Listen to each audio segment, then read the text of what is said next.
मी पोलिसांची माहिती घेतली कृष्णाच्या बाबतीत. तो कृष्णा आंधळे. तर हे अतिशय गरीब घरातला हा मुलगा आहे. 5 का 7 पत्र्याचं घर आहे आणि संभाजीनगरला हा शिकायला होता पोलीस दलामध्ये जाण्याची तयारी करण्यासाठी. परंतु यापूर्वी त्याच्या हातून काही गुन्हे घडलेले आहेत, गुन्हेगार आहे आणि त्याला आईबद्दल प्रेम नाही. म्हणजे पोलिसांनी सांगितलं बरं, आई वडिलाबद्दल प्रेम नाही, कुटुंबाबद्दल कुठली आशा नाही आणि ते असाच यापूर्वी काही प्रकरणामध्ये बराच कालावधी गायब राहिलेला आहे. तो गायब राहावा असं मला काय वाटत नाही. माननीय मुख्यमंत्र्यावरती आणि SIT वरती आमचा विश्वास आहे. तो राहिलेलं कोकरू बाळ सुद्धा लवकरात लवकर ताब्यात येईल.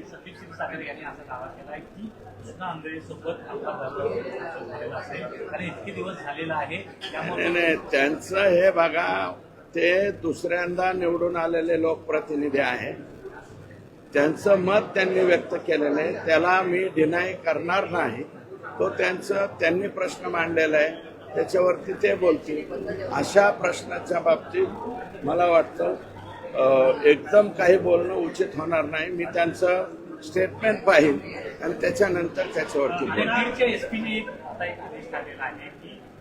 पोलीस दलात जे कर्मचारी आहेत त्यांनी फक्त सुरुवातीच्या नावाने हाक मारायची, आडनाव लिहू नये, आडनावाने हाक मारू नये, कारण त्यामुळं त्यांची जात स्पष्ट होते. अशा प्रकारचा एक आदेश आहे. पुरा नगरच्या काय बीडच्या नवीन SP आहेत.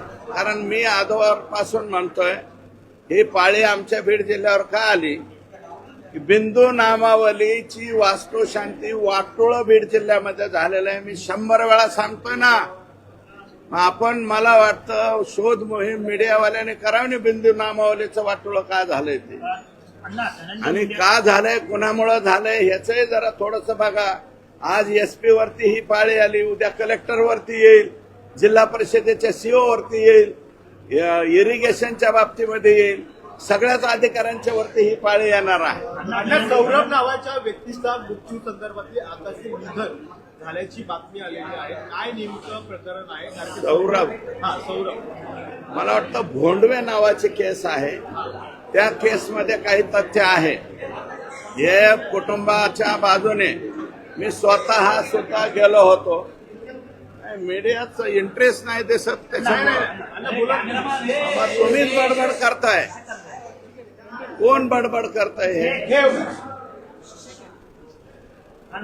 हे बघा, सौरभ भोंडवे नावाचा मला वाटतं तो मुलगा आहे. त्याचे वडील माझ्याकडे आलते. केदार नावाचा एक तिथला PI API हा हक्काचा माणूस होता पाटोदा तालुक्यामध्ये. त्यांनी त्यांची केस दाखल करून घेतलेली नाही.